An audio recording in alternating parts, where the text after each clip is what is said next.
So this is Yancy. It's an open world NES styled action adventure, heavily inspired by the original Legend of Zelda. I played the first Zelda when I was 16 and I thought it was amazing. And then I played the other Zelda games and I thought they were good, but not for the same reason. And I guess I stayed angry about that for the rest of my life. So I wanted to make a game that had the qualities of a ruthless open world I found in that game that I don't really see in the open world games that come out like in the 2020s. The team is mostly just me. I also have an audio person. I have a musician, Deadeye Music. I built this in Game Maker. I've been building this in Game Maker. Yeah. I've got a Steam store page and I have an itch.io.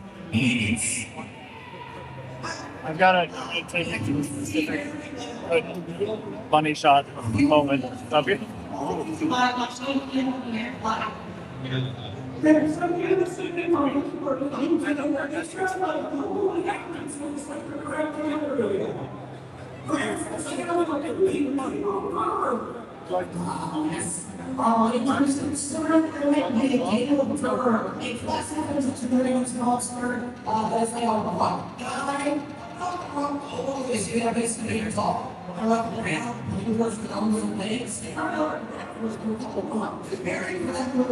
Yes.